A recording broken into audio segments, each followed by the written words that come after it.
At Mad Snacks, they believe in the simple pleasure of healthy snacking, and their mantra is clear. Be happy. Eat mad. Today's show is brought to you by Mad Snacks. They aim to transform your hunger into happiness by offering you the highest quality, most delicious, high-protein spreads. From fun, bold flavors to wholesome goodness, their spreads are crafted to bring a smile to your face with every delicious bite.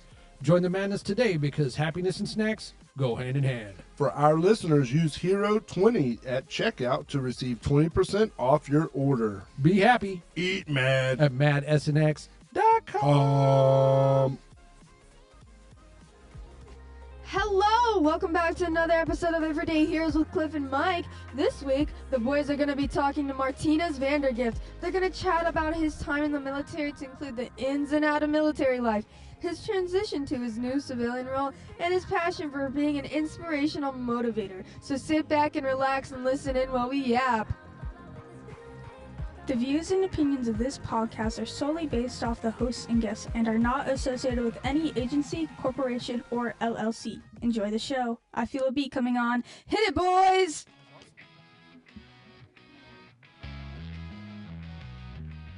Mike's got the facts with a stern face. Cliff's cracking jokes just to keep the pace. Together they tackle the big and the small. Everyday heroes standing tall. Can I just say, every time I hear this, man, I just get, it's just so toe-tapping. Like, I got a jam. Yeah, it's catchy. I wrote it with the help of a keyboard stroke. With a keyboard stroke? Yes. That's all it took. AI.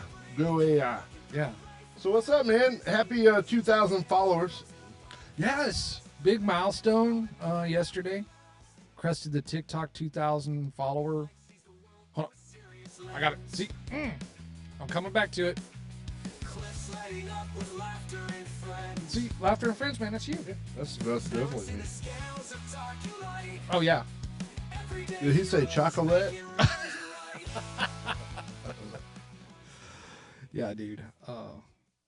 So if you want to know what it's like living in Washington State, especially on the ocean side, today's the day. Oh, good. I can't wait. No, go outside.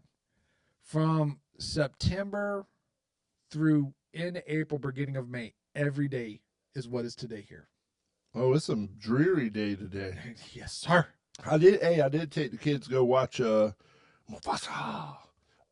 They enjoyed it. I enjoyed it. I mean, I might have fell asleep during a little bit, but that's just because I was tired. It's a 9:00 showing. That's a new line. The Lion King. Yeah, like awesome. an origin story.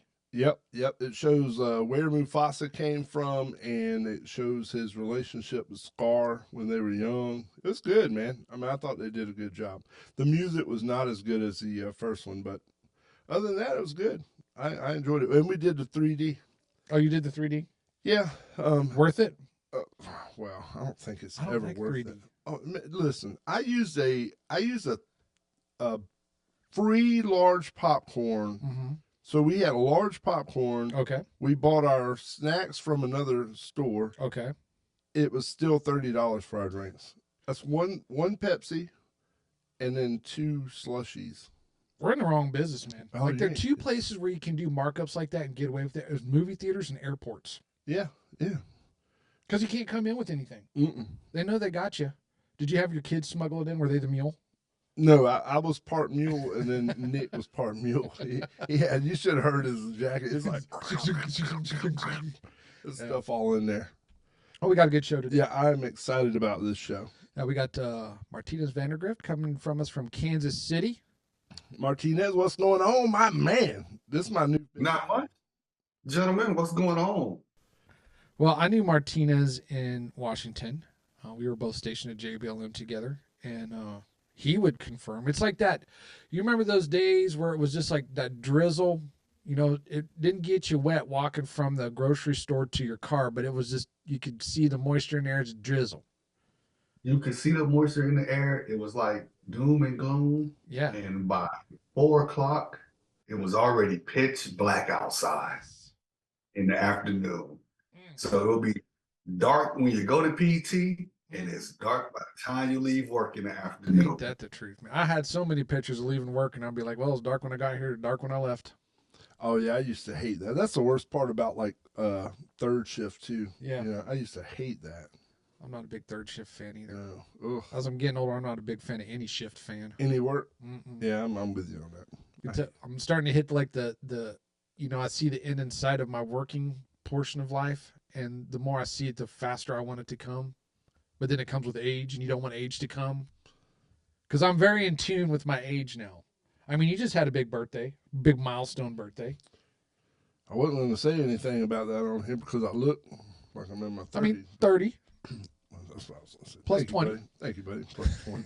Yeah. I'm old, man, but you know what? I don't dye my hair. Look at that. I'm losing it, but I don't dye it. Yeah. Oh, uh-oh. Yeah, put that back. Yeah, I gotta put that back. Yeah, don't let that come down again. That thing looks like a damn. That thing looks like a damn toupee nowadays. Martinez, you're looking good, man. What's your secret? Man, who, me? Yeah. Yeah, you do look good. He's definitely Distinguished, man. You see, I got this hat on because the hairline is way the hell back here. So,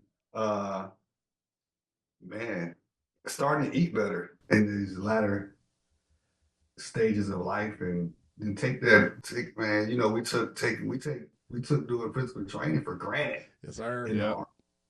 But now that I'm out, and I'm like, man, it was every day for 20 plus years, you know, just about. So I was like, okay, got to get back on it. Yeah.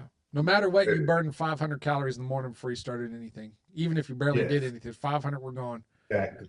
Even if it was yelling at somebody. Yeah. That's the truth. How was your Christmas, man? What'd you get? It was pretty good. I didn't ask for much, but she got me some cologne. Ooh, Dracar Noir. Old school. No, she got me some Bad Boy by Caroline Forever. I don't know that. Oh, that sounds fancy. That sounds like Bad. Smells pretty good too. Does it got the pheromones in it to make all the ladies go ooh hoo, hoo, hoo, hoo? You know what? I don't know. It probably does. She goes crazy over it. Okay. You know, she smelled it. She's like, ooh, I like this. You know, I bought some of that. You got Bad Boy? She sprayed it. No. She sprayed it again, and the lady behind the counter was like, ooh, I might get it for my husband. So they were all there getting the same thing. So I was like, okay, I'm going crazy. And you said then she bought me some new shirts for work and sweaters because she's tired of me wearing blue suits and gray suits.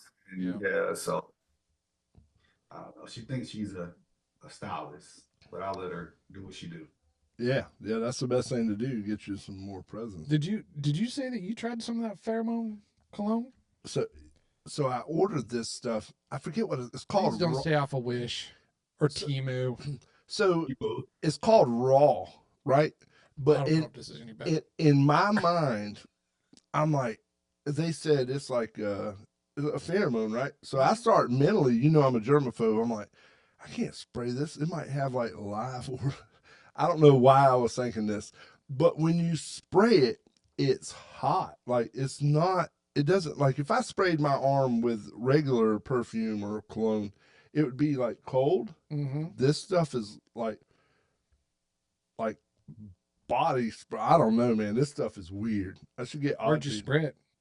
Well, I sprayed on myself, and somebody actually came to my desk and said, you know, hey man, you smell really good today. Mm-hmm. I was like, hey. Was it a lady?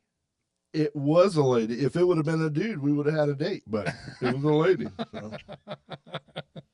So I've never tried that, but I've seen on the socials, like that's a thing where like they like blindfold the ladies and they spray and they're like, ooh, I want it, ooh, brother, ooh. Not that brother. TikTok had something. They show it on TikTok sometimes. Yeah. We're gonna have to try it. Yeah. So, have you tried? So, okay, so you had some marginal success at work with it. I wouldn't say it was success. I mean, she just said, I could normally smell like ass, and this was just a step above that. Yeah. Have you tried it with your lady partner now? Like, hey, let's get a little sussy. So you put on that cologne and see what happens. No. At this point, you know, she probably don't want me to try it, and I don't necessarily want it. Then I might have to back it up. I can't back it up at this point. I think we just had that conversation off camera with my man. Yeah. Martinez. Bring that over here, Audrey. Yeah. We got to one of our helpers bring this raw. Let me see this. What is this? Look, let me No, hold. no, No. hang on, just a little bit on the arm. Oh, did you feel it? Yeah. Okay. Didn't it feel like warm? Here, put some right here. All right, we'll spray it away from the food. Not too sure. I mean, there's not a lot to it. But it feels weird when it sprays, dude. It feels like warm. Not a lot to it for you, but when the ladies smell it, you know. I'm starting to get. They come flocking. They be in droves. Like, ooh, nice. I'm starting to feel some tingling right now. Yes, sir. Desired effect achieved. Yeah. Got it. Like big women. All right. All right. Well, okay. Well, now you got to hold yourself back for me the rest of the show, man. Sorry. I'm pheromone It's deaf. going to be tough with that food there, but I'll do it. If I put some of this chicken on my neck. Oh, then it'd be over with. Cliff getting the sweat. Oh, now I smell it. Oh, yeah. Now I'm hot in it. Yeah. Woo. Okay. Yeah. Martinez, can you smell that? Yeah. No, I can't smell it. We'll let y'all keep that over there. So where are you at right now, Martinez? Where you at? Kansas City, Missouri. Oh, he's a Chiefs. Mhm. He's a Chiefs guy. No. You're not a Chiefs guy. I'm a Cowboys fan. Oh, they're everywhere. They're You everywhere. can't escape it, man. No, those Cowboys fans are everywhere. For years, I had to listen to Dak Prescott and Ezekiel Elliott. Like, I think for Christmas one year, I bought you a Cowboys hoodie, didn't I? Did I get you Cowboys? did. Yeah, I bought a Got me a Cowboys hoodie. Zeke Elliott hoodie. Yeah, Does he even still play with the team? They brought him back, but he's trash. Yeah, yeah. Kind of like when Seattle brought back Beast Mode. Like, Oh, yeah. nostalgia-wise, Yeah. you were really excited, but then he just did not perform. You were just like, well, they're older at that point too, you know. He yeah. was just there to get a check. Yeah. Yeah. There, so you don't get fined. That's it. So, New Year's is coming up. Do you have any resolutions that you're kicking around? What are we going to work on personally this year?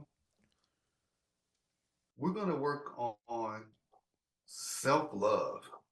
Well, that's a good one. I What's think that mean? that means focusing more on me. Yeah. You know, because we're all about helping everybody else and doing for everybody else. Well, I come to figure out that you got to care about you more than the people around you. Mhm. Because if you don't, nobody else is going to do it. You're right. Yep. So self-love, I'm going to read more books.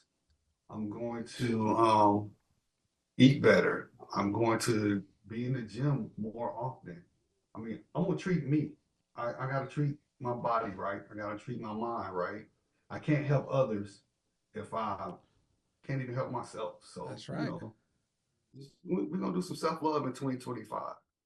I feel that too as I get older. You know, you start worrying about you know, I'm only 25 years away from 75.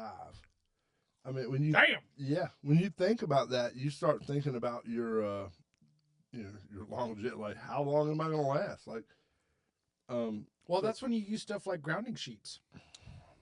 Martinez, he bought me grounding sheets for Christmas, right? And I put them on the bed. Go ahead. I plugged them in the wall. Yep. I did feel a little bit of warmth. Mhm. I was like, okay, and I slept awesome.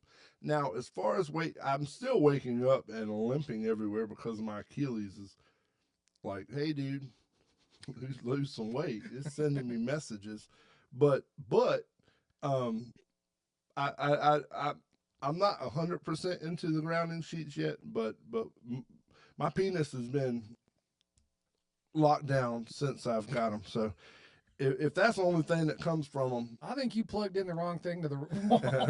yeah. I don't think that's a byproduct of that. Hey, listen to this. I dreamt this today. I took me a little nap, which is something at 50 that I do now. I had a dream about Viagra while I was napping. I was like, man, I only take a half or I'll get a headache. Yeah. That's all I remember. And then I remember some guy coming to fix the house and he took all my windows out. I don't even know where to start to dissect that.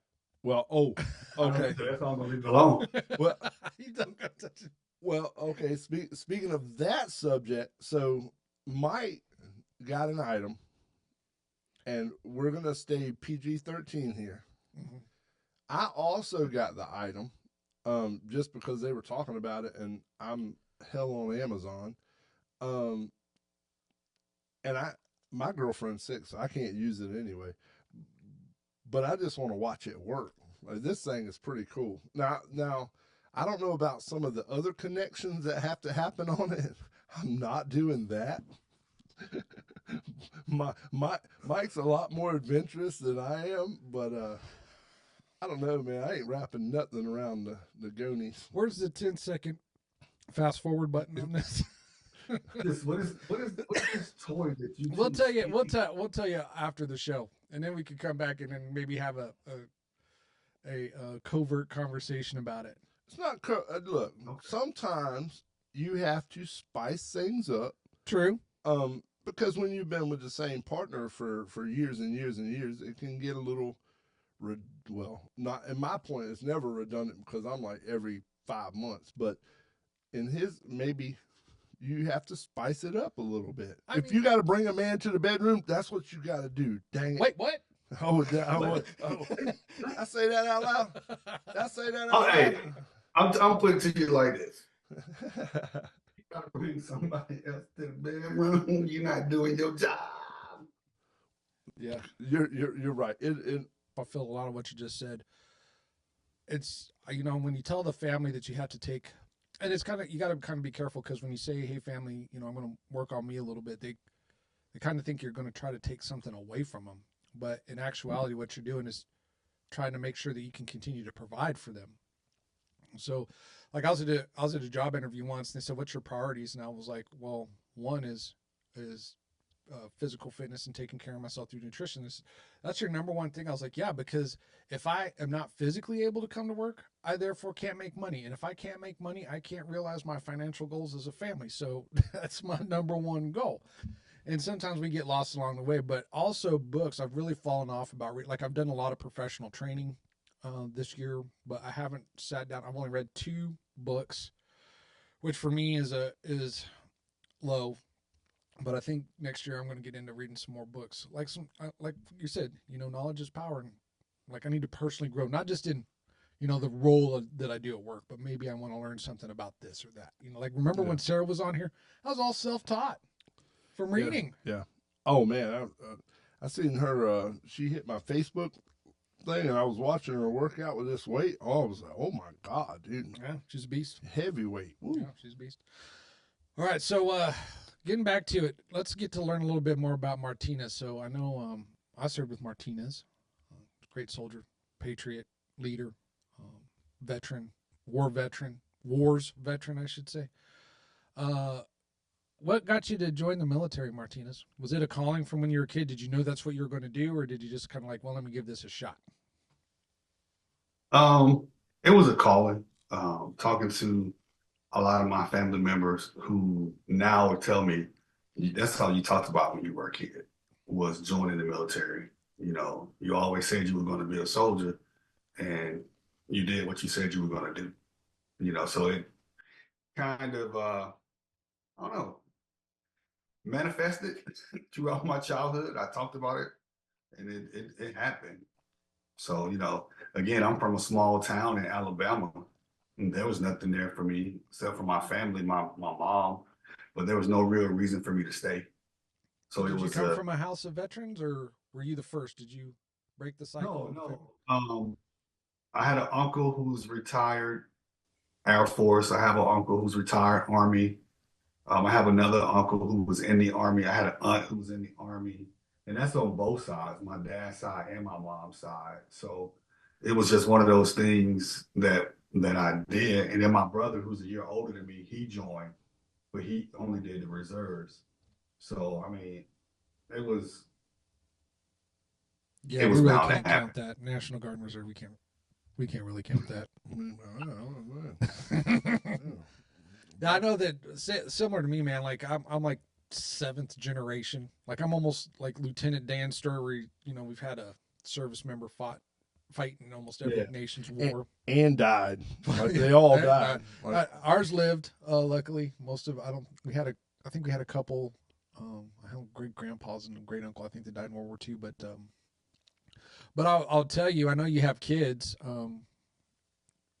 I'm not pushing the military on my kids. I think that our family name has served enough.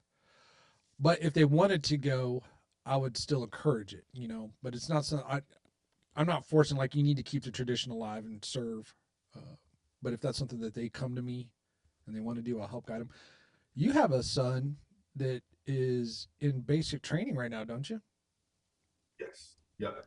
Do you think that you influenced him a little bit on joining, or was it something he kind of came to himself?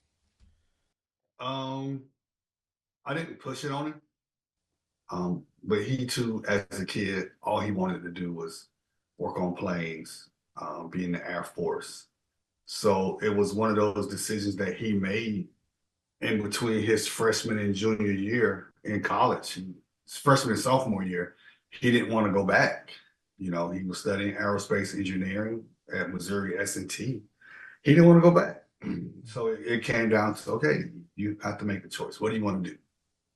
And he said, all I want to do that, I want to work with my hands. I don't want to go in the Air Force as an officer just yet, because then I'll be telling people to have more experience than me what to do. He goes, and to me, it wouldn't feel right. It wouldn't be right. So, he gave me a whole PowerPoint brief. That's what I'm talking about. That sounds like Mike's kid. And I asked, I said, are you sure this is what you want to do? And he goes, yeah. So I said, okay. Hold that thought. I had a friend who's still here, who's a senior chief. He's in charge of all the recruiters in the Kansas City, in this area. So I called him. I said, hey man, my son want to join. And, he laughed at first because he said, come on, man, your son isn't that old. I said, yeah, he is. He was like, man, it was just yesterday. He was like 8 years old. I said, I know. So yeah, seeing all your kids on Facebook, man, it blows me away. I was like, Jesus, is that? Oh my God! It's crazy. It's crazy. Do you feel a little bit of like your heart? You're like, damn. Even though I think each of them have to make their choice, I think there is a part of me that if my kids join, I would be like, you know what, that I would be so proud that I think everyone should have to serve, myself, but I would just be proud. How are you? Do you have like a little ping of like, damn, that's my son doing his thing? I'm very proud of him, and I wouldn't have him change it. I wouldn't change it. I'm looking forward to going to San Antonio next week to his graduation, and having to have that opportunity to tap him out. You know what I mean? Because of course you have to tap him out before they can move. And I'm gonna have to let my wife know, hey, I'm gonna need you to stand back. Yeah. It's not hazing if dad does it. That's gonna be on me, Right. And I know I cried when we dropped him off at college. And my wife was like, oh, you said you ain't gonna cry. The big bad wolf. He cried. So now it's different, but my heart is I love my son with everything, man. He made a decision, he stuck with it, and I think he's gonna do amazing. I know he's gonna do Yeah, he'll do amazing, man. Yeah. He's got a nice role model in you. Yeah. Now, when you joined, what job did you choose? I had options, but I only had two. I could be a artilleryman, and I'd be deaf right now, or I could be a healthcare specialist / combat medic. So I said, I'll do the healthcare specialist part for $1,000, Alex. Yeah. Let me take that one. Did they pull out the laser disc and show you the job, and it was like all hospital, like looking like a scene out of ER? Yeah. Oh, you're gonna be in a hospital. You ain't never gonna do nothing. You ain't gonna do nothing but hospitals. Web of lies. Straight up, all lies. I said, man, they got me. Yeah. You know. Now I got to tell you the one thing that really impresses me about Martinez is, when I first met him shortly after we had a Army service uniform inspection, which is our dress uniform, and he came out and I had 5 rows and I was the senior in the unit, and usually the senior has the most. We've been in the military the most, we've done Right. the most, and then here comes this guy, and his stuff went all the way to the top, man. Like, to be continued. That's what I'm talking about. Like, it's on the backside. So you've done quite a bit in your military career. Deployed. Did you do Iraq and Afghanistan, or just Iraq? Both. But Oh wow. yeah, if you had to compare the two, Iraq versus Afghanistan, what was the Take away. yeah? Did you like Afghanistan was better for this, but worse for this, and Iraq was better for this and worse for this? Afghanistan, like I was there when that first started in 2002, right after September 11th, right? Mm-hmm. So there was nothing there for us. Like we had to build our own tents. We had to build the floors for the tents. We had to do it all from ground zero. That was a learning experience in itself because I'm not a carpenter, but having to learn how to do proper measurements, cutting wood and nails and all this stuff, man. It was like wow, like this. I didn't know it was gonna be like this, you know. Iraq was different because once we got into Iraq, we were going into bombed out buildings or abandoned buildings, and we was living in those, sleeping in those. And it was give or take Afghanistan. I still have some issues, not really issues, but questions about that. Like, why are we really in Afghanistan versus why we were in Iraq? Right. Because at least Iraq, I'm gonna use this. They had a concept of a plan of why we were there, but it all turned out to be something totally different. So I'm with you too. Yeah. Like, at the time I was deployed, I was all about, rah rah, red, white, and blue. We're here to put democracy in the Middle East. Let's do it. But as I've gotten older and had time to reflect on what's the mission there, we weren't. It's like the government never learned. We were never given the tools to win. We were just given the tools to occupy and kind of try to coerce the government into adopting our philosophies. And we just really didn't set them up. And then to make matters worse, I don't know how you felt about it, but I definitely felt a way during the withdrawal. Like, I think to this day, and I'll say around the camera, Mark Milley needs to be recalled and tried at a court martial for his utter failure of the withdrawal of Afghanistan. Yeah, I never understood that neither. Go ahead. I wasn't a fan of it.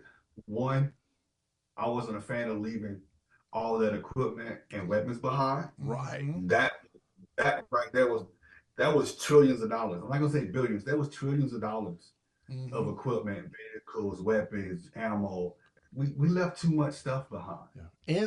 And that air base. I mean, that air base strategically was in a great place. Yeah, it was open field. I was at Bagram. It's open for miles. Like, you cannot. There was no way to sneak approach that base at all. You can see anybody coming from you all directions. Right. So for that to happen, somebody leaked some information and let them get in the gate and let them get too close to Bagram. Yeah, I think they let them in. They let them in. They were trying to fly everybody they could out. Yeah. But you let all the rest of your military go. So They could have held on to Bagram and redeployed all the equipment there out of Bagram, and it would have been very little to keep that secure. right. Very little. Right. But it's like, let's just dump it, bring everybody home, and trash everything in place. And then next thing you know, I think the Taliban for a moment of time was one of the top 10 best equipped militaries in the world. They're sitting there having parades with our stuff. That's crazy. MRAPs man. and Blackhawks and just like, God, up armored I Humvees. don't think the exit plan was properly planned, properly discussed, and it definitely wasn't executed the way it should have been executed. Because how many times when we were there or when we deployed did you ever fly in there during the day? Never. Right. You always flew in there like at dusk, right before the sun rose, or you were flying out or flying in at night. Yep. Oh, I remember that C-17. Buckle up, we're about to do our arrival into Bad die. Bagram, and then they just they put they actually put the engines in reverse as they're coming down because they're coming down so steep. Mm. Like you'll be like, oh man, we're on the approach to Bagram. Everybody, hold on. You're like, okay, whoa, Jesus. Yeah, it's like, hey, I need a bag because I'm about to vomit all over this plane. You ain't lying. Yeah, it's there's a lot of veterans I've talked to about it, and I think we all kind of feel the same way because while we were there, we poured our heart and soul into that nation. And I know I talked to local nationals that were just so appreciative of us being there. Like they'd tell you, they'd be like, when Russia was here, dead bodies all over the place. America's here, no dead bodies. We're prospering. We're able to make money, provide for our families. You're helping us. We appreciate it. And next thing you know, it's like, hey, you guys got this. And whoever intelligence agent saying that the Afghan army was trained to a point where they could repel, that they should be able to stand their own. I know you've seen this because this was your job, being part of a mobile transition team, teaching those guys. It takes a long time to forge a well-defined fighting force. I mean, we're 200 plus years into it, and we're still figuring out new TTPs and tactics on how we need to win. These guys, as an organized military, guerrilla warfare, they got it down, man. I'll give them that. Like guerrilla warfare, they got that. But like strategic plan, military, decisive action type of thought processes, it takes a long time to develop that. Well, thank you for your service, buddy. Yeah. I appreciate it. And both of you guys. I was National Guard. Well, you did. You put some time in. You went to Bosnia. Oh, I told you about that already. I just ate a lot. I gained a lot of weight, filmed a lot of videos. I had to get those videos. You know how I roll. Yeah. So how many years did you do total? 24. 24. God dang. 24. Any regrets of your military career? Hell no. I'll do it over again. Absolutely. I saw a video the other day where they had a bunch of old veterans in, and it's one of the things that civilians just don't understand. Is they said, hey, if I could offer you to go back to units right now and deploy, can I get a show of hands of who would go? Everybody. And I know Lana watched that. She's like, I don't understand why. Why would you go back and do that? I was like, I think it's because you feel like you're a part of something, like you're part of something bigger than yourself and you're making a difference. And, Right. For a person to feel that for the first time, and life becomes real simple. Hey, what are you doing today? I'm going to wake up, I'm going to go to the gym, get some chow, do a mission, try not to die, rinse and repeat tomorrow. That's it. You don't even spend money. Yeah, I don't know. I spent a lot of money on that. What'd you spend money on? What's there to spend money on? What are you buying? We're talking about Let's see it. Well, in Germany alone, I spent a lot of money. No need to say more, my friend. But I didn't spend a lot of money. I saved some money, but I would go to the PX all the time. I wasn't a PX soldier though. I always made fun of the PX soldiers. Yeah, the soldiers that just go get Leathermans. You were a PX. I could tell you're a PX soldier. The only thing I spent money on was I got an Xbox. And then I would like every month if a new game came, even if it was lame, like because you'd only get like 4 options. Right.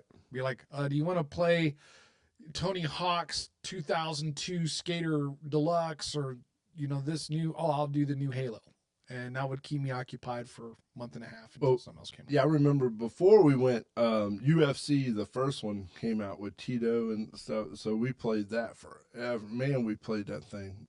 But we didn't have, what did we have? I think we had a PS2, I think. Mm-hmm.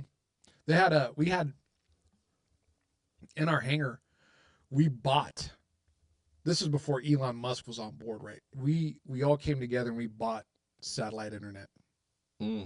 Cost us $15,000. Everybody pitched in. Oh my God. And we bought a big old LAN. And we hardwired everybody in so everybody would go to their rooms and we can play these massive matches of Halo. And it was funny because the first sergeant they had an Xbox up in the operations, and that's where first sergeant spent most of his time, rightfully so. And it was funny, every time that he would get on, he would get team killed just as much as the other team killing him. And he'd get on the mic, like, you remember those little, the radios? Yep. He'd get on there and, this is Desktop 7. I don't know who's killing me, but you knocked that shit off. I was like, I don't know who's doing that. So how many people did y'all have per room? Well, we had 4 people per room. Oh, we were individual. Oh, yeah. See. Oh, really? Oh, see, that would have been easier to have your personal time. We had a thing, personal time, so it was 15 minutes. Like, everybody would leave for 15 minutes. You'd run your batch, and then it'd be time for somebody else to run their batch. I'm not even going to ask. That's masturbate. Nope. Y'all didn't do that? Well, no, because you had your own room. We had our own room. Yeah, it must be nice. Well, I was on a flight crew at the time, and there's like rest is a big thing for if you are on a flight crew. Well, I ran my batches. It was I bet you. And sometimes you can ask my buddy Ort. Like sometimes he said he heard me running them when it wasn't my 15 minutes, and he's probably right. Now, when we got pushed out, we had tents that we slept in. Like I was just there right after Martinez is. Like we came in probably a rotation and a half after he left. So it was still a lot of the fobs that were pushed out. Did you ever go to Salerno, down by the Pakistan border? No. Down by Kout? No. So that's one of the ones I went to quite a bit, and that was still a budding fob. So that was just a tent city with hardwood floor. They put the plywood down on the floors, and there was maybe a table or a wall that was maybe 4 feet high. So you can do what you did on the regular. Like, what do you mean by what I did? Like, what everybody did. I wasn't the only one in there running batches. Can't lie, it is a good stress response. Like if you're stressed out, go knock it out, and then you'd be good for round 2. Some people said that the porta potty was a magic spot. So that was my. Oh no! You did for real. Like there was one that was like, and you know what? The Taliban blew it up. True story, man. It was right outside the PX, and I would go out there, and it was my favorite porta potty. And we got rocketed on their first night of elections, October 9th, was their first election. Them dudes that usually they couldn't hit water if they fell out of a boat. Somehow that day, they launched like 80-some rockets, and 42 of them got within the fob perimeter. And I wake up the next morning to go to my favorite porta potty, and guess what? It's gone. They blew it up. Direct hit. Blue juice all over the wall. Amongst other things. And that was before it got blew up. Yeah. It was something else. God, it was something else. So upset. Oh my God. So, 24 years, when you decided to retire, what was next? I mean, when you were starting to go through that transition process, what was kind of going through your head on what's next for me? What does that look like? What's the next version of me look like? It was a whole lot of what ifs. Yeah. A lot of what ifs and coulda, shoulda, woulda. Yeah. And, then the actual question, what now? Yep. What am I going to do now? The fortunate thing was I completed my bachelor's in 2016. So I knew I had that, to market myself when I did actually transition out and was trying to look for a job. I had that to fall back on, plus the 20 years of experience and 20 years experience in leadership and healthcare. I had all that to fall back on. Yeah. It was just a lot of me second guessing myself a little bit. Like, am I doing the right thing? I don't know what I'm gonna do now. And it hits you when it's like, man, all this camaraderie and teamwork and all these friends and stuff. Like, man, it's not gonna be the same without it. You ever run into anybody that you're like, oh, in the civilian world? So it's a total different world, military and civilian. The way you handle your leadership, like you do have to take a step back when you become a leader in civilian life. Like, did you ever run into anybody you're like, damn, dude, you just want to snap them up by the neck every day, Yeah, see, every day. my man. That's what I'm talking Uh, about. Yeah, yeah, and I say that because in the civilian world, there are people who are in positions of authority. I'm not gonna say power. They think it's power, but it's positions of authority, right? right. And they don't make decisions based on the organization. They make decisions based on what their reputation is gonna look like in the eyes of other people. Yep. Say that again. And that's where you lose good people when it's more so about how you look in people's eyes rather than how you look in the eyes of the people that work underneath you. And I heard this week, it bugged me, where something was brought to my attention, and it was, well, so and so said that they shouldn't have to talk to you about it because your opinion doesn't matter. And I said, well, why'd you hire me? Right. Are we not a If my team?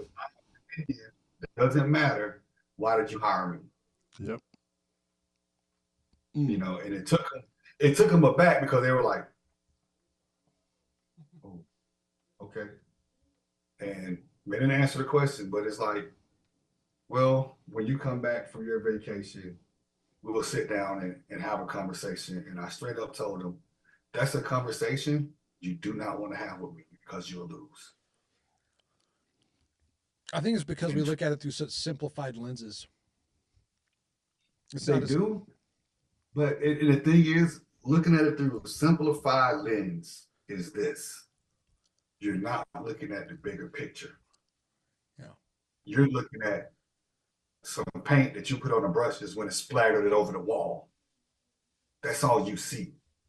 But you don't see what everyone else is doing. You're not looking at what your people on the ground are doing. You're just basing it off of how you feel, and you're not doing any fact finding. And that's when you start to destroy and minimize what other people in the organization are doing. yeah. It's a morale killer. And it doesn't matter where you are in the army, or the civilian side, you're killing morale. Right. Yeah. Let me ask, going back to your transition, you said that you got your bachelor's degree a couple years before you got out. Do you think, like, I was the same way. I made myself as marketable as possible prior to separation. How important is it for service members to utilize the TA GI Bill to make themselves market? And I mean, really, your time in service doesn't matter. I think it goes across, but how important is that? It's very important. It boils down to, okay, you did 20 years in the army. What do you got to show for it? Other than some ribbons and tabs on your uniform. What do you have to show for it? And it's free college. Yeah. It's free money for school.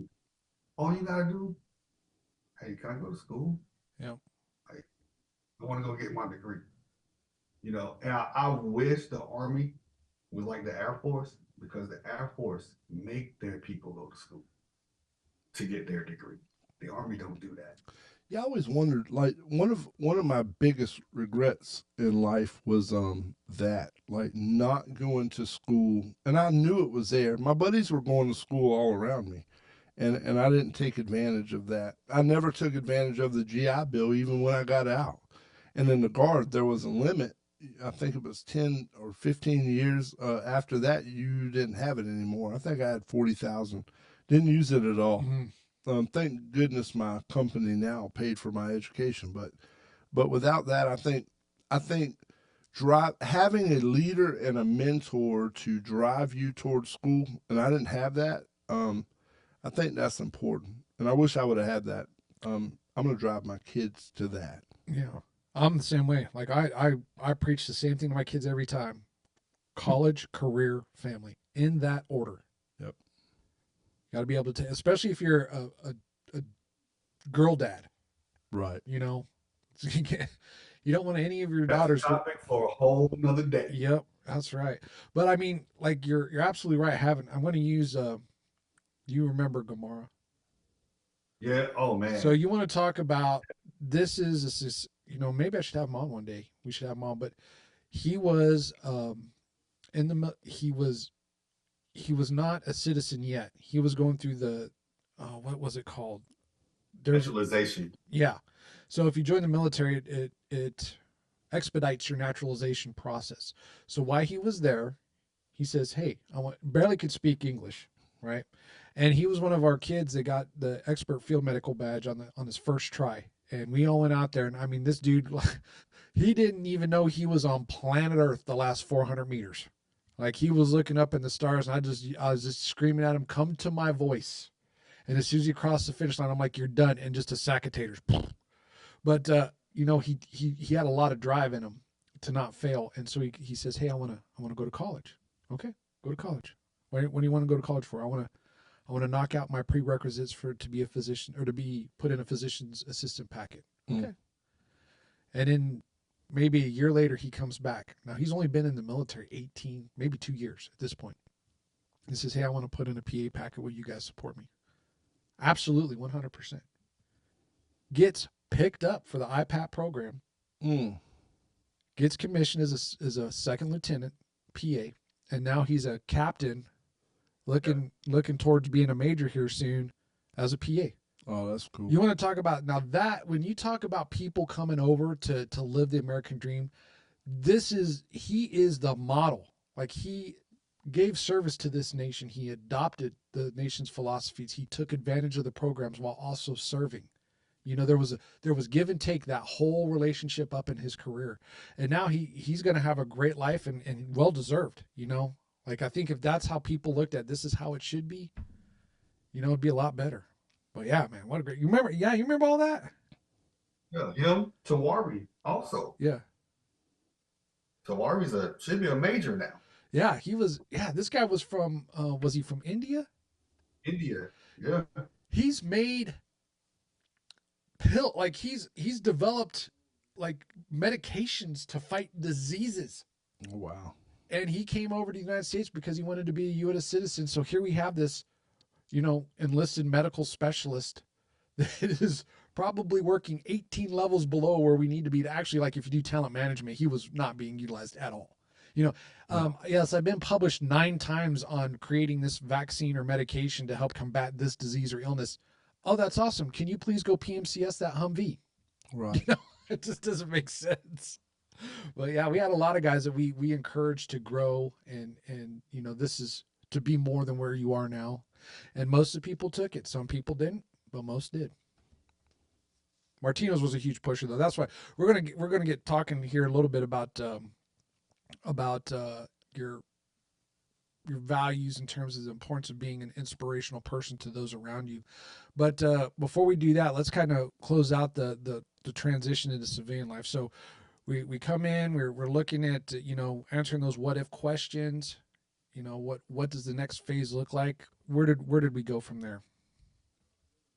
I went to be a regional manager for emergency preparedness for 2 hospitals here in Kansas City. Yeah. That fell under Prime Healthcare's purview.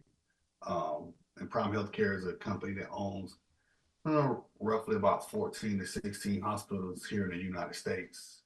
So they buy hospitals that are either getting ready to close or are failing.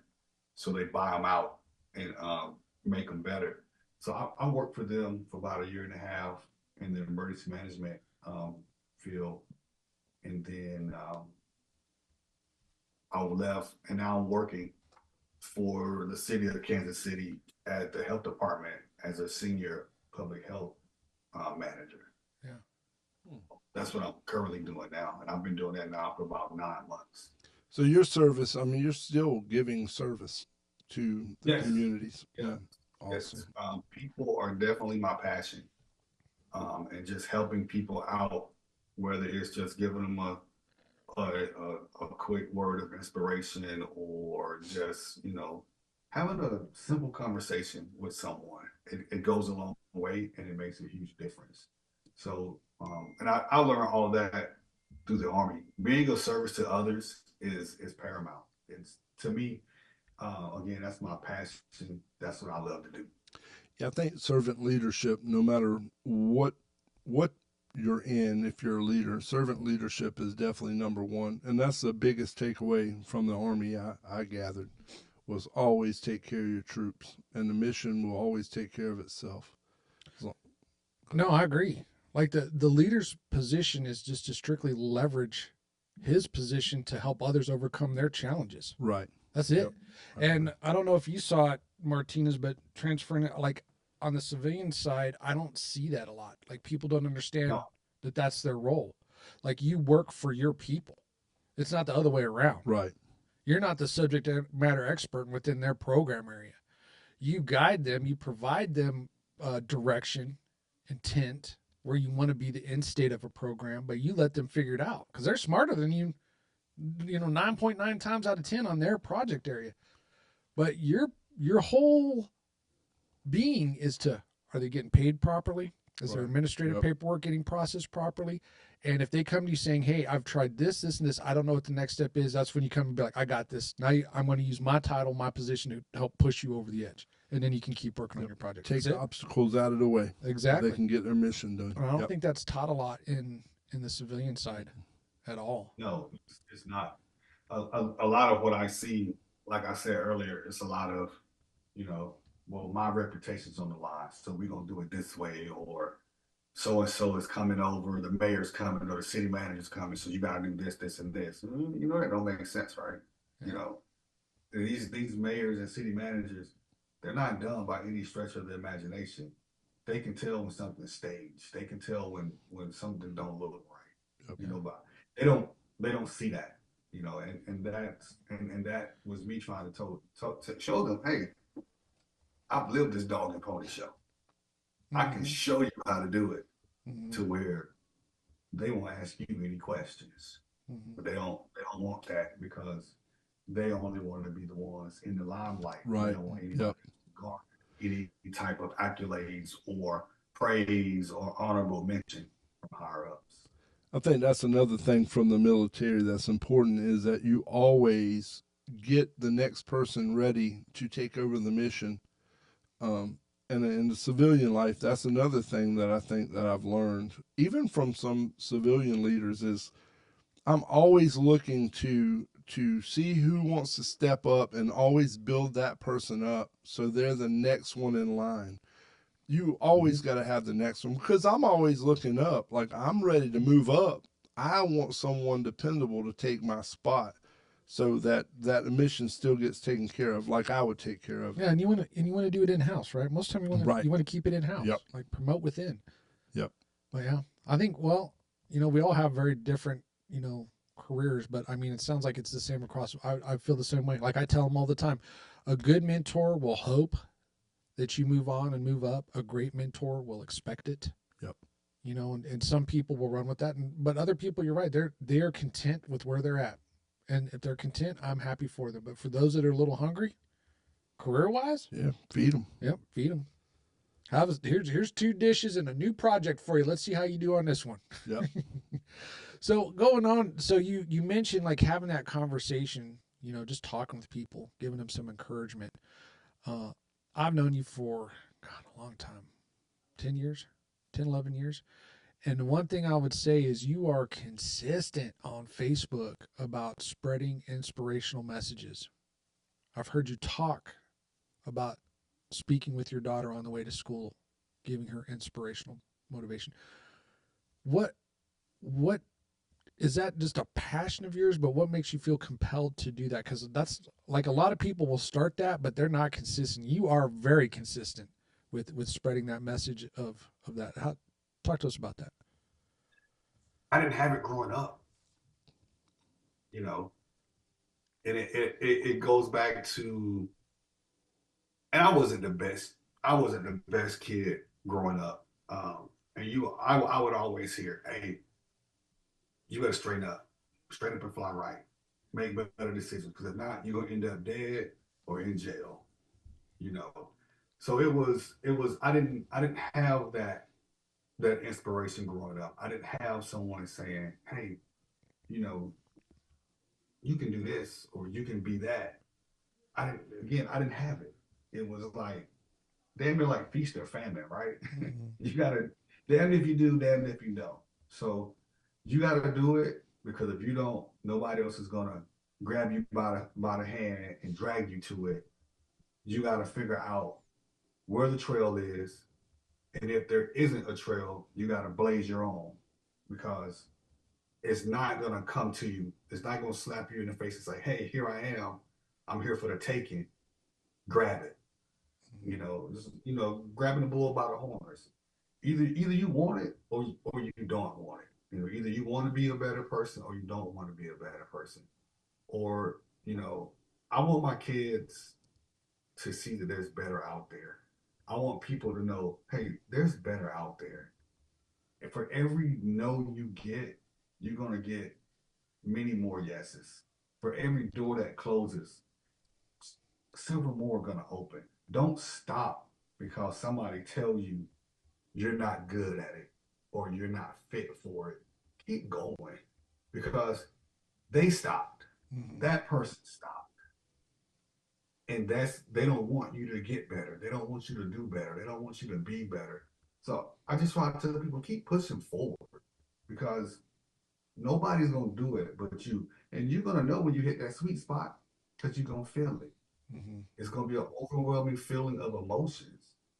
You're gonna know when you get there because you're gonna see all the hard work that you did that's behind you. It's in your past, but you're gonna remember everything you did to get it. Do you ever talk to your kids about resiliency? I do, I do. Do you think that Um, that's an area in today's youth that's lacking is not, and it's not their fault. It's just not being taught or handed down about it. oh yeah, definitely, definitely. I look at all military kids, right? They are some of the most resilient kids in the world because they've had to move, change, adapt, make new friends. And it was like every 3 years or every 3.5 years, they were always moving somewhere else, new schools, had to find new social groups to fit into. You know what I'm saying? Yep. So I tell my kids, y'all some of the most resilient kids I know. And now my daughter's starting to see it and she's starting to understand what I was telling her. Um, she's 16 now, so now she see it. She see it with her friends, and she goes, "Man, they let a lot of stuff get to them. Like they don't know how to overcome obstacles." And I said, "So how do you deal with them?" She goes, "Like you, Dad. I laugh at it. I keep going." She was like, "Because it doesn't serve me any purpose to get mad about it because it's not going to change. That's how people are." Well, I was That's a, like, "You're correct." that's a I said, solid way to teach kids "We how to deal with it. Yeah. Yep. Yeah. I mean, we as people, we were made to disappoint one another, Oh yeah. but we were also made to learn from one another. You may have a PhD or you may have nothing, but I'm gonna tell you, my grandmother always said, you can be smart and still be a dummy. Hmm. Well, We got a lot of educated people that are we they smart, educated dummies.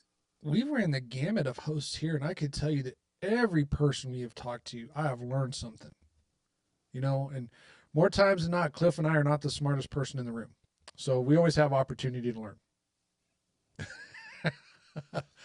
But everybody that's come on, we learn a little something different or new or an approach, and it's fantastic.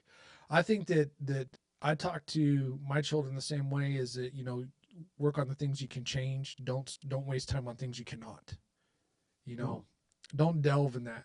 And the big thing is that I'm really trying to get across from them now is like understanding that they control their current attitude or feeling of what's happening to them within the moment. Like they can turn that off right there.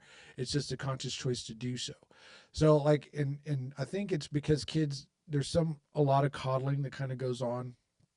And I know as parents we coddle too, right? We got to find that balance between being supportive and then, you know, keeping it real. But within that, you're like, you know, you are completely choosing to feel this way right now. Well, yeah.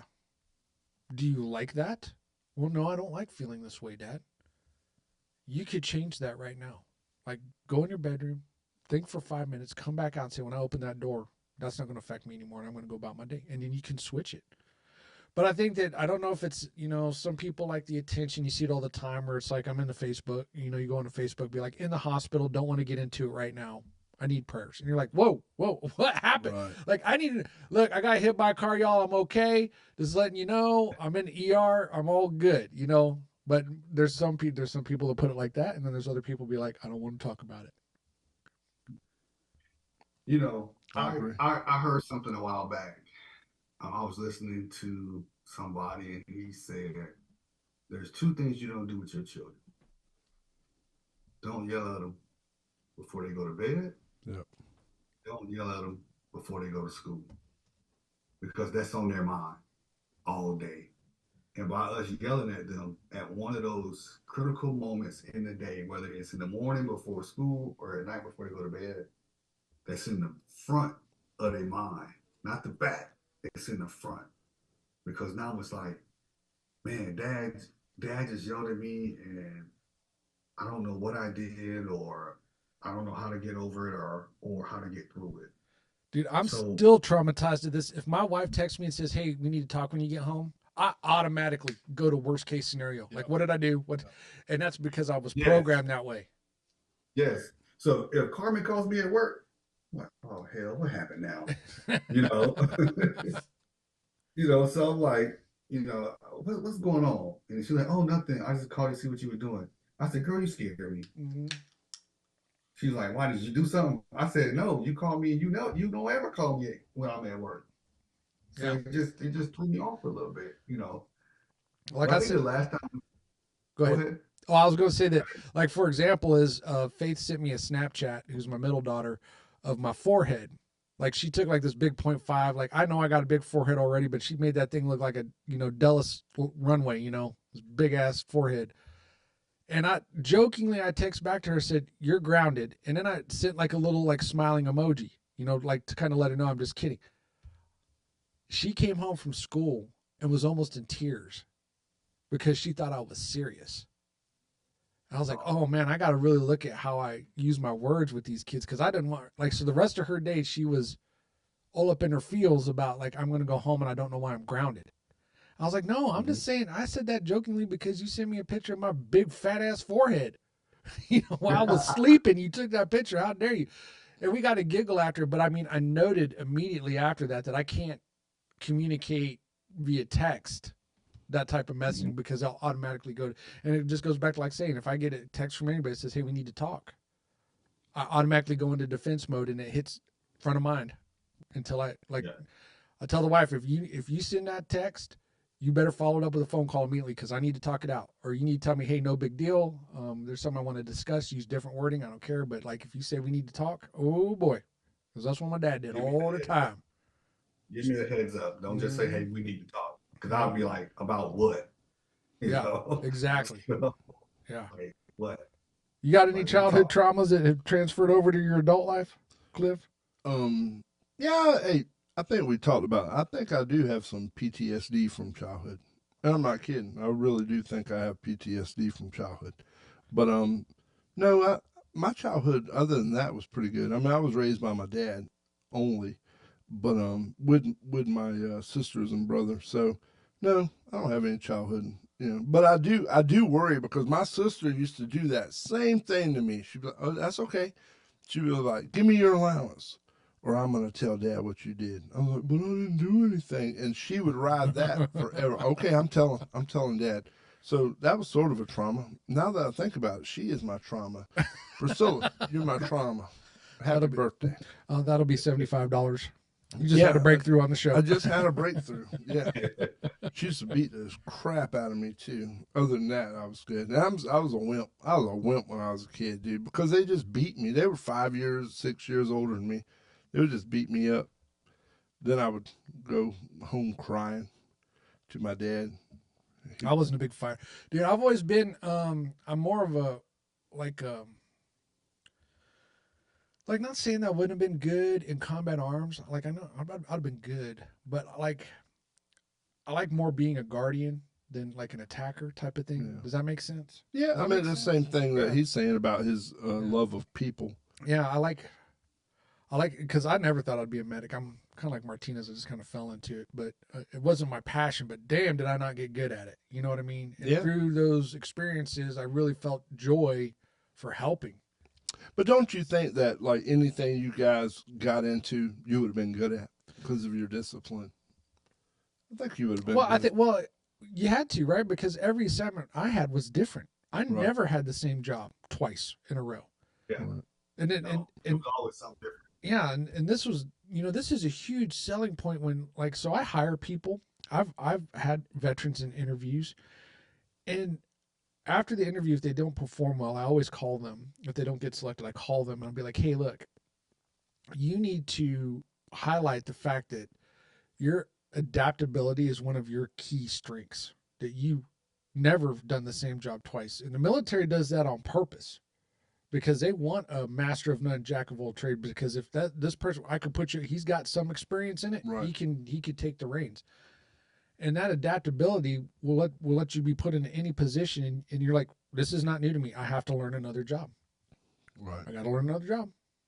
And I think that's like moving up.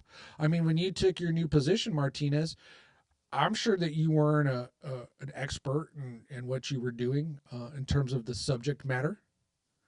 You probably looked at it and be like, this is just another PCS move and another assignment. I got to learn it. And in about 18 months, I'll be an expert at it. And by the time I get expert, I'll look for the next best thing. Time to move on up. Give somebody else a chance. That's it. Yep. That's it. Yeah.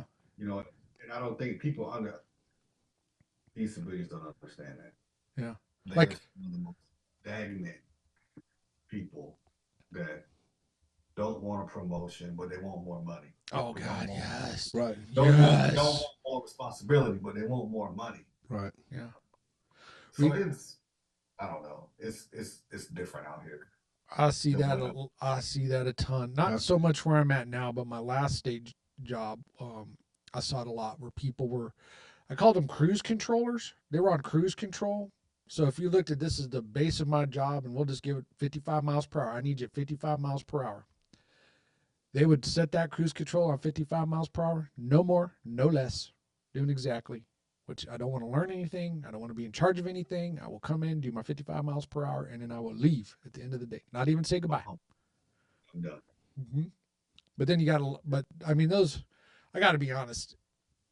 When you get into any type of government work, you're not doing it for the money. So No. most of those people are not as common. There's Right. there's one, but I think in any organization you have the onesies and twosies who are like that. They'll be the first to pipe that they've been there for 20 years, but they've been in the same position. They know how to do it better, but they don't want to put their butt on the line Right. to make the decision to do, take that next step to lead somebody to do it. But boy, they'll armchair quarterback you to death. Yeah, I agree. I see that a lot in my field also. People that Or just they try to sabotage you. First yeah, chance they get. yeah. Oh, yeah. There's a lot of cutthroat. Yeah, that's the difference on the civilian side too. Is some people. Well, I gotta say, the team I work with now, man, they're really supportive. Like everybody supports everybody, which I like. But I have seen in other organizations where, like, as soon as you mess up, man, they'll go running and telling the boss about a mistake you made. And how can you encourage people to put it out there and make those mistakes if they constantly have somebody Right. telling on Constantly worried. Yes. Yep. And that's where you have that, and that's where you get indecisive leaders. Yep. So I'm hoping that the person would be like, you need to go back. Don't ever talk to me again. Go through your boss if you want to talk to me. Yeah. Yeah, Yep. very, very indecisive leaders. I think you and I think alike, Mike. That's one of our biggest pet peeves. Mhm. People that can't make decisions. Well, I want people to Right. fail. I want people to fail. Like, but there's a caveat, right? You can't make the same failure multiple times, right? If you're not No. learning from it, that's different. But It's a choice at Yeah. that point. yeah, Yeah. like, I don't know. People are different. so what's next for Martinez How long are we going to be doing this for? I think you were just telling us before the show you were looking at you just finished your master's degree. What'd you get your master's degree in? Homeland Security and Emergency Management. Mm. So what's next? We're going to figure out what's good Uh, here, get this fixed up, and then move on to the next project? Probably so. Yeah. Um, some things have happened, and I talked to my wife about it last night, and she said, "You know what your problem is?" Like, yeah, enlighten me. Yeah. She goes, "You get these jobs." I said, "Damn, you say jobs like I'm a hoe, like I jump from job to job to job." Yeah. I'm like, I only had two since I retired. She goes, "I think you went in too hard, too strong." I said, "Well, that's the only way to be. Only way to be. Yeah. Because if you go in there too timid, too bashful, they're gonna take advantage of you." Yeah. I said, "If you go in there and you tell them straight up, hey, here's the law of the land. Let's make sure we abide by it." I said, they won't like it in the beginning, but eventually they'll all get on board, and those that don't, they'll quit. And you'll have those line steppers that will try you right out of the gate. Oh yeah, oh yeah. Mm-hmm. But once they figure it out, like believe me, once you snatch them up, they'll tell everybody else, nope, they're not going to let it slide, man. Don't do that. And that's where we are right now. Yeah. Yeah, don't mess with him because he don't let that slide. It's like he'll call you out in a heartbeat. Like he's quick to do that if you catch you slipping. Yeah. And they've been told, don't lie to him because he'll know it before you open your mouth. You know. What's your middle daughter? What's your middle daughter looking at doing when she gets out? Are you guys looking at colleges yet? She is. She wants to do. She wants to be a psychiatrist. So she's taking some AP psychiatry classes in school. But her heart, she wants to go try out for the Dallas Cowboy cheerleaders. Oh She wow! wants to go dance for them. She is a phenomenal dancer, man. I've seen videos of her. I've never seen her in person, but Carmen, his wife, and Martinez, they both post videos. Man, she's phenomenal. Well, that's I will tell you this though, if she does go, so my oldest, who is doing her graduate in social work, there's a lot of psychology involved. I've never been analyzed on all the things I do wrong so much in the past 18 months. And Dad, did you know that when you're doing this, you do what the kids are, and I'm just like, no, I don't know I'm doing that. And I'm like, I didn't solicit this advice. I didn't. And she's just trying to help me be a better dad. But man, sometimes it's just like she'll hit me, and I'll just be like, I'm not in the mood to I'm not in a receiving mood, and she'll hit me, or she'll see me interact with one of her sisters, One day, man, I got to tell you that one day me and Lana were talking on the couch, and she was on the end. So Lana and I said something, and she goes, "Can I just say something?" Neither one of you validated each other in that conversation, and something else. And man, I got to tell you, it took everything. I'm like, that conversation was like none of your business. right. That was between me and your mom. So but this is how I've emotionally matured. Like the old me would have stood up and be like, I'd have probably given her both barrels. But the new me was just like, okay, all right. You're better than I am. I don't think I could do that. My kid calls me fat all the time, and I'm like, you don't know what it's like to live with this. That's peak. And I also tell him I haven't always been fat my whole life. I'll just be like, you're looking in the mirror plus 30 years, bud. Yeah, Keep talking it. At least I'm handsome. Yes, I concur. No, thank you, buddy. You're welcome. I was reaching out for compliments. I gave him. Well, Martinez, man, thanks a lot for coming on today. I know that kind of going over some stuff we talked about last week, but we really appreciate you coming on and doing this again. Learned so much about you. If before we head off, though, I know that you're looking at getting into podcasting too. Why don't you tell us about what you're looking at talking about and names, and so that way when it comes out, we've kind of planted the seed for folks. So we're looking at starting it here in the next couple of months. We're gonna talk about a little about everything. We're gonna stay away from politics and religion. I want to discuss, everyday issues. Let's talk about some childhood traumas. Let's talk about relationships. I'm even thinking about bringing my daughter and some of her friends in and do a podcast with them so we can, see how they navigate life as a teenager and a high school student. And believe it or not, a lot of these kids, they're going through a lot right now Oh, yes, sir. with the change in times and having their cell phones and all this information at the palm of their hands.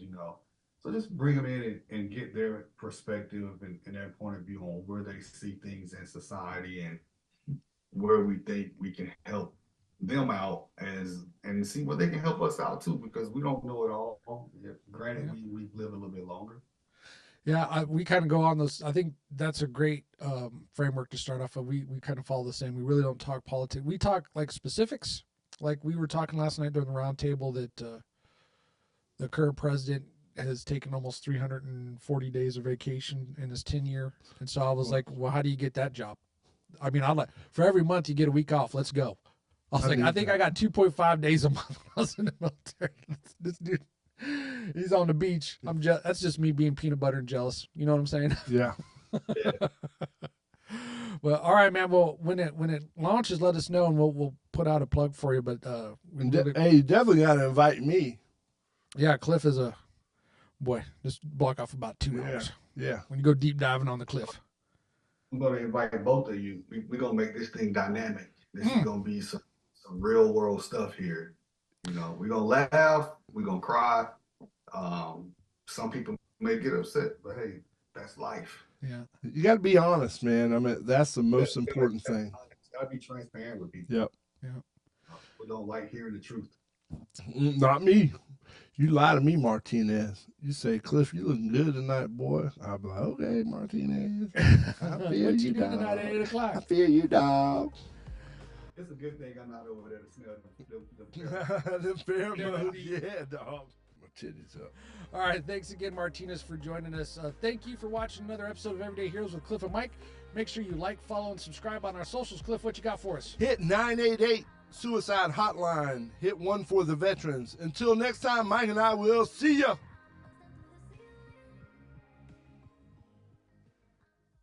All right. That'll